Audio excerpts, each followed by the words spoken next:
134 কোটি টাকার উট পাখি গেল কোথায়? কখনো কি শুনছেন বাঘের মুখে বরকি আদি দিয়া ফেরত পাওয়া যায়?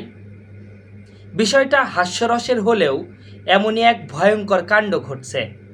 তবে সেটা বাঘ আর বরকির গল্প না, উট পাখির গল্প। এই উট পাখি জাদুও জানে না, কোনো সোনার ডিমও পারে না।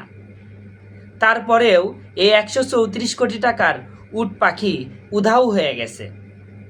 আসেন মূল আলোচনায় আসেন। বাংলাদেশে বাণিজ্যিকভাবে উট পাখির লালন পালন এবং গরু ও খাসির মাংসের বিকল্প অনুসন্ধানে 134 কোটি টাকার 22টা উট পাখি কিনছিল সরকার।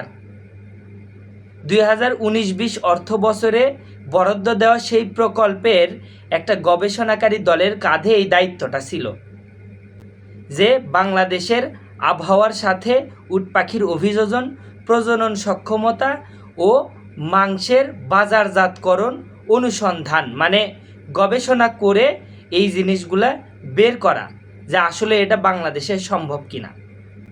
তো গবেষণাকারী দল শুরুতে সরকারের মুখের সামনে মূলা ঝুলাইয়া এই 134 কোটি টাকার 22টা উট পাখি কেনাইছিল। তারপরে তাদের গবেষণা কার্যক্রম শুরু হয় 2022 সাল থেকে। ওই সময়ে আফ্রিকা থেকে 2 দফায় 60টা উট পাখি এবং পরবর্তীতে আরও 15টা অপ্রাপ্তবয়স্ক উট পাখি বাংলাদেশে নিয়ে আসা হয়েছিল। তার মধ্যে নানা সময়ে গোস্তের মান, শুধু গোস্তের মান টেস্ট করার জন্য 15টা উট পাখিকে ফিসাবিলিল্লাহ করে দিছে গবেষণাকারী দল। চিন্তা করতে পারেন, এত টাকার একটা প্রজেক্টের মুরগিগুলা শুধু তারা কোনো যে ধীরে ধীরে বা সম্ভাব্যতা যাচাইয়ের জন্য যে একটা নির্দিষ্ট সময়সীমা আছে, কোনো কিছুই মানা হয়নি।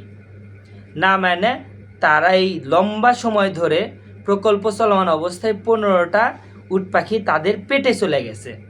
আর এই সময়ের মধ্যে গত 6-7 বছরের মধ্যে 3টা উট পাখি আল্লাহর রাস্তায় চলে গেছে, মানে প্রাকৃতিকভাবে তারা এই পৃথিবীর মায়া ত্যাগ করে চলে গেছে।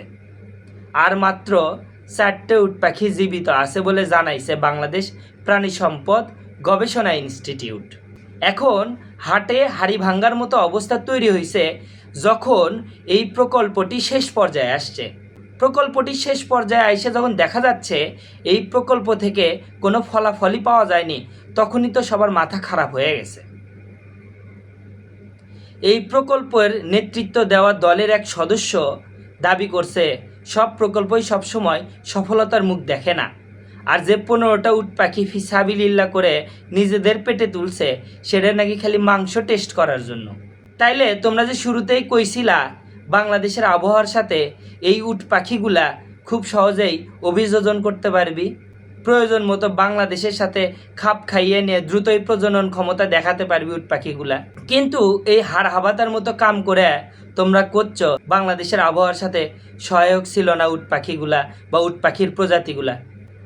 কয়েকদিন আগে বিএনপির মহাসচিব এবং মন্ত্রী, সিনিয়র মন্ত্রী মির্জা ফখরুল ইসলাম আলমগীর কইছে এই সরকার গঠনের 5 মাসে কোনো কিছুই পরিবর্তন হয়নি, সরকারি কর্মকর্তারা 2 হাত দিয়ে শুধু ঘুষ গনে যাচ্ছে। কতটা দুঃখ কষ্ট পেলে এই ধরনের কথা বলতে পারে? বাংলাদেশ যে যতই পরিবর্তন করতে চাক না কেন, এই আমলা জটিলতা, এই আমলা বাহিনীকে ঠিকঠাক করতে না পারলে বাংলাদেশ কোনোভাবেই কোনো দিনই পরিবর্তন হবে না। দেখেন, শুধু এই ঘটনাই না, এর আগে 2023 সালে 23টা মোরগ গবেষণা চলা অবস্থায় 23টা মোরগ নিজেদের পেটে তুলে গবেষণাকারী দল। যদিও সে সময় তারা নানান তানান আজগুবি কথাবার্তা বলে জিনিসটাকে চুরির রূপ দিছিল, কিন্তু সেই চুরির প্রতিবেদন আজও দিতে পারেনি তারা। এর আগে সৈয়দপুরে 1200টা কোয়েল পাখি খাওয়ার যে অভিযোগ উঠছিল সেটা গোপন রাখার মতো গুরুতর অভিযোগও আছে। এই যে বাংলাদেশের আমলারা, এদেরকে শুধু বেতন বাড়াও, প্রণোদনা দাও, বাড়ি দাও, মেডিকেল খরচ দাও, না দিলেই স্ট্রাইক করো, না দিলেই সরকার অচল করে দাও। তোমরা যে এত অকাম করো, এই সরকারটা চলবে কিভাবে? এতদিন যা হয়েছে হয়েছে, বিগত সরকারের সময় যা হয়েছে হয়েছে, এখন আর এসব মেনে নেওয়া যাবে না কোনোভাবেই। সরকারকে অতি দ্রুত এসব বিষয়ে স্ট্রিক্ট হতে হবে।